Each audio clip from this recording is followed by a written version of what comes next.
అస్సలాముఅలైకుం అందరికీ నమస్కారం. మీరు చూస్తున్నది టీడీ న్యూస్ కేఎన్ఆర్. కార్పొరేషన్ నగర మూవిన వేళ రేకుర్తి మాజీ సర్పంచులు నందెల్లి ప్రకాష్ గారితో మాట్లాడించేందుకు రావడం జరిగింది. వారిని పలకరించుద్దాం. సార్, మీరు గతంలో 2 సార్లు సర్పంచ్గా, ఒకసారి ఉప సర్పంచ్గా పదవులను చేపట్టి ప్రజలకు అనేక సేవలు అందించారు. రాజకీయ పరంగా అపారమైన అనుభవాన్ని గడించారు. మరి ఇప్పుడు కార్పొరేటర్గా మీరు పోటీ చేయదలిచారా? స్తబ్దంగా ఉంటున్నారా? ఎవరికి సహకారాన్ని అందించదలుచుకున్నారు? మీ ఆలోచన ఏమిటో తెలుసుకోవడానికి రావడం జరిగింది సార్, చెప్పండి. నమస్కారం సార్. 21వ డివిజన్ సార్ పూర్వ రేకుర్తి గ్రామం 60% ఆ 21 డివిజన్లో కలిసి ఉన్నది. హరిహర నగరు, పాతపల్లె, కొత్తపల్లె, అలాగే విజయపురి ఎస్సీ కాలనీ. సార్ మరి ఈ విధంగా 4 కాలనీతో కలుపుకొని సాలంపుర కూడా మాకు అటాచ్ ఉంటుంది రేకుర్తి గ్రామానికి బాటకు. అలాగే వికలాంగుల కాలనీ కూడా మాకు అటాచ్ ఉంటుంది. సాలంపూర్లో ఉన్న ముస్లిం సోదరులందరూ కూడా నన్ను బాగా లైక్ చేస్తారు, నందెల్లి ప్రకాష్ అన్న అంటే. అలాగే వికలాంగుల కాలనీ యూనివర్సిటీ ముందు ఉంటుంది, వాళ్ళు కూడా బాగా లైక్ చేస్తారు ప్రకాష్ అన్న అంటే. అంటే మేము బార్డర్లో ఉన్న రేకుర్తి గ్రామానికి మా శ్రీపతి గారు ఒకసారి సర్పంచ్, నేను ఒకసారి సర్పంచ్, మళ్ళీ నేను ఒకసారి ఉప సర్పంచ్ చేసిన కాబట్టి అంటే 2001కి వెళ్ళి కంటిన్యూగా రాజకీయాల్లో ఉన్నాం మేము. గత 20 సంవత్సరాలు 20 మళ్ళీ ఎవరిని ఎలాంటి మోసం చేయడం, దగా, మోసం, చీటింగ్, దోపకం అనేది ఉంది మా దగ్గర. అన్ని కులాలు, అన్ని పార్టీని కలుపుకోలేతాం. కాబట్టి ఈ ఆలోచన చేసి మేము రీసెంట్గా కాంగ్రెస్ పార్టీలో కలవడం జరిగింది. కాంగ్రెస్ పార్టీ కూడా ప్రోటోకాల్ ప్రకారం ఏంటంటే, వారు ఎవరెవరు ఏ డివిజన్ నుండి పోటీ చేయదలుచుకున్నారో వారు అప్లికేషన్ ఇవ్వండి అంటే మేము కూడా 21వ డివిజన్ నుండి అప్లికేషన్ ఇవ్వడం జరిగింది. ఎందుకంటే 21వ డివిజన్ ఉన్న ప్రజలందరూ కూడా పోయినసారి ప్రకాష్ అన్న మీరు రండి, మీరు ఉండాలి, ఎందుకంటే మీరు రేకుర్తిలో మంచి పని చేసారు, మీరు మంచి వ్యక్తులు, మీ అటువంటి వాళ్ళు మా డివిజన్కి వస్తే మంచిది, మీరు ఉండండి అన్నారు. ఈసారి ఛాన్స్ వచ్చింది కదా, చేద్దాం అనుకున్నా.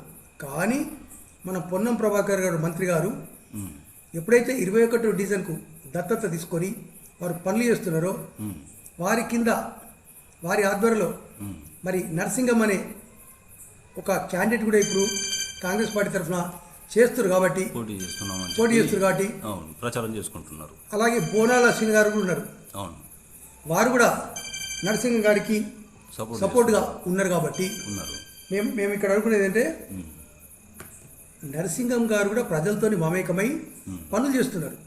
పొన్నం ప్రభాకర్ గారు దత్తత తీసుకున్న ఆ డివిజన్ కాబట్టి మేము కూడా మర్యాదతోని అప్లికేషన్ పెట్టుకున్నాం. కానీ మేము కూడా ఈ 21 డివిజన్లో నోటిఫికేషన్ కానీ వచ్చినప్పటి నుండి నామినేషన్ వేద్దాం అనుకున్నాం. కానీ మేము కూడా నామినేషన్ వేస్తలేమని తెలియస్తున్నాం. 21వ డివిజన్ నుండి నామినేషన్ వేస్తలేము. నరసింగం గారికి సపోర్ట్గా ఇప్పుడు బోనాల శ్రీని గారు సీనియర్ నాయకుడు, పొన్నం ప్రభాకర్ అన్న ఎంబడే ఉంటాడు, అతను కూడా అన్న నరసింగం పర్లేదని చెప్పింది కాబట్టి పొన్నం ప్రభాకర్ గారు దత్తత తీసుకున్నారు కాబట్టి మేము కూడా 21వ డివిజన్కు పనులు నడుస్తున్నాయి. ఎవరైతే మన కాంగ్రెస్ వ్యక్తి గెలవాలి, కాంగ్రెస్ అనేది ఇక్కడ మేయర్ ఉండాలి, గెలవాలి. కాబట్టి నేను నందెల్లి ప్రకాష్ మాజీ సర్పంచ్, ఈ డివిజన్ వాళ్ళు నన్ను అభిమానిస్తారు, బాగా లైక్ చేస్తారు. అయినా నరసింగం గారు కూడా మంచిగా పనిచేస్తారు కాబట్టి నరసింగం గారికి అనుకూలంగా పొన్నం ప్రభాకర్ గారి ఆధ్వర్యంలో నేను కూడా నామినేషన్ వేద్దాం అనుకున్నామని విరమించుకుంటున్నాను. నరసింగం గారి తరఫున పొన్నం ప్రభాకర్ గారి ఆధ్వర్యంలో, రాజేంద్రన్న గారి ఆధ్వర్యంలో, కరీంనగర్ నియోజకవర్గ ఇన్ఛార్జ్ రాజేంద్రన్న ఆధ్వర్యంలో మరియు జిల్లా అధ్యక్షుడు సత్యన్న గారి ఆధ్వర్యంలో మేము ఈ కాంగ్రెస్ అభ్యర్థి నరసింగం గారు గెలిపించుకుంటాము. అలాగే ఇతర డివిజన్ల వాళ్ళు కూడా ఈ 21 డివిజన్కి వచ్చి పోటీ చేయడానికి సిద్ధంగా ఉన్నారని తెలుస్తున్నది. చెల్ల హరిశంకర్ కావచ్చు, టీఆర్ఎస్ అని కావచ్చు, ఇతర డివిజన్లు ఎవరు వచ్చినా వారిని తిరస్కరించండి అని ఈ 21వ డివిజన్ ప్రజలకు నేను తెలియస్తున్నా. ఇతర డివిజన్ల నుంచి వచ్చిన తిరస్కరించండి, వారికి ఓటేయకండి. అదేవిధంగా బీజేపీ కూడా మాజీ మేయర్ సునీల్ రావుని తీసుకుంటే అందరు బాధపడుతున్నారు బీజేపీ కార్యకర్తలు. కాబట్టి మేము బీజేపీ కూడా ఓటేయము. సునీల్ రావు బీజేపీకి వచ్చింది కాబట్టి మా మీద నమ్మకం లేకని బండి సంజయ్ సునీల్ రావుని తీసుకోండి, ఎందుకు మేము కార్యకర్త, మేము ఓటేమా. సునీల్ రావు ఎందుకు అంటే స్మార్ట్ సిటీ మొత్తం నాశనం చేసిన, స్మార్ట్ సిటీ డబ్బులతో కరీంనగర్ నాశనం చేసిన సునీల్ రావును బండి సంజయ్ ఎందుకు తీసుకున్నాడు? మా కార్యకర్తల మీద నమ్మకం లేదని బీజేపీలు ఏడుస్తున్నారు. కాబట్టి బీజేపీ కార్యకర్తలు కూడా బీజేపీకి ఓటేయడానికి సిద్ధంగా లేరు. కాబట్టి కాంగ్రెస్ పార్టీ నరసింగ్ గారు 100% గెలుస్తున్నారు. నేను కూడా సంతోషంగా, ఇష్టంగా, హార్ట్ఫుల్గా అతని కొరకు పొన్నం ప్రభాకర్ గారు ఆధ్వర్యంలో తిరగడం జరుగుతుందని తెలుస్తున్నాను. అదేవిధంగా గతంలో మా కోడలను గతంలో 18 డివిజన్ ఉండే, ఇప్పుడు 19 డివిజన్, ఇప్పుడు 19 డివిజన్. అవును. నందలి మధుహ మా కోడలను కొందరు ఓడగొట్టడం జరిగింది. మళ్ళీ నా- ఆ నా 19వ వెంటి- డివిజన్లో మీరు పోటీ చేయదలుచుకున్నారు సార్? నేను కాదు, మా శ్రీమతి గారు చేస్తా అంటారు. ఆ. ఎందుకు లేండి, నేను కాంగ్రెస్ తరఫున మాట ఇచ్చిన కంటే కాంగ్రెస్ తరఫున నేను చేయ, మీరు కాంగ్రెస్ వేరు కదా, నేను ఇండిపెండెంట్ కదా. ఉమ్. అప్పుడు కూడా మహిళలకు వచ్చింది, ఇప్పుడు మహిళలకు వచ్చింది. అప్పుడు మనల్ని ఓడగొట్టిన ఎవరైతే ఉన్నారో వాళ్ళని ఓడగొట్టడానికి మనం ఇండిపెండెంట్ నేను చేస్తా, మీరు కాంగ్రెస్ చేసుకోండి. ఎవరైతే మన ఓట్లు చీల్చే ప్రయత్నం చేసామో మనం కూడా ఓట్లు చీల్చి ఆ వ్యక్తిని ఓడగొట్టే ప్రయత్నం చేద్దాం.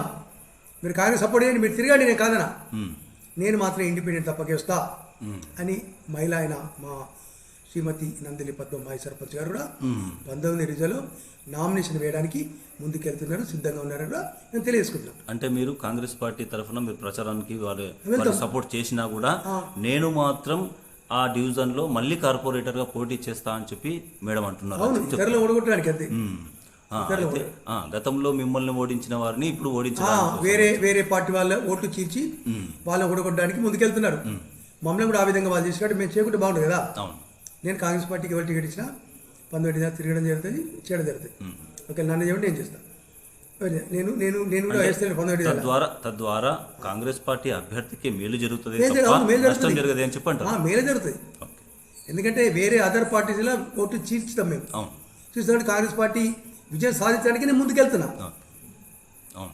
అంటే ఇప్పుడు 18 కానీ 19 డివిజన్ కానీ 20 కానీ 21 కానీ ఈ 3 డివిజన్లు కూడా నందేలి ప్రకాష్ అంటేనే కాంగ్రెస్ పార్టీ తరఫున హార్ట్ఫుల్గా ఇష్టంగా సంతోషంగా తిరిగి ఈ ముగ్గురిని కూడా కార్పొరేటర్గా గెలిపించుకొని రేవంత్ రెడ్డి గారికి, పొన్నం ప్రభాకర్ గారికి, సత్యన్న జిల్లా అధ్యక్షుడు గారికి, రాజేంద్రరావు కరీంనగర్ ఇన్ఛార్జ్ గారు, అలాగే శాతవన్ అర్బన్ డెవలప్మెంట్ అథారిటీ మన కోమటిరెడ్డి వెంకరెడ్డి గారికి, అలాగే అంజన్ కుమార్ టౌన్ ప్రెసిడెంట్ గారికి, నరేంద్ర రెడ్డి గారు, నరేంద్ర రెడ్డి గారికి, Shatavan urban development authority Narendra Reddy గారికి, అలాగే నగర అధ్యక్షుడు అంజన్ కుమార్ గారికి కూడా బహుమతిగా ఈ ముగ్గురు కార్పొరేట్లు ఇచ్చి ఈ 2 మేయర్ కూడా కాంగ్రెస్ వాళ్ళే ఉండే విధంగా మేము ముందుకు వెళ్తాము పార్టీ కొరకు రేవంత్ రెడ్డి గారి ఆధ్వర్యంలో అని తెలుస్తుంది.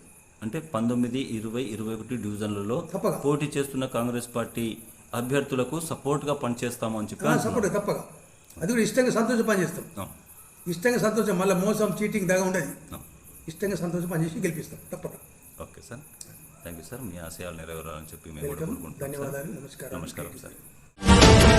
डीडी न्यूज़ के नाम प्लीज सब्सक्राइब। अस्सलाम वालेकुम, नमस्कार, धन्यवाद।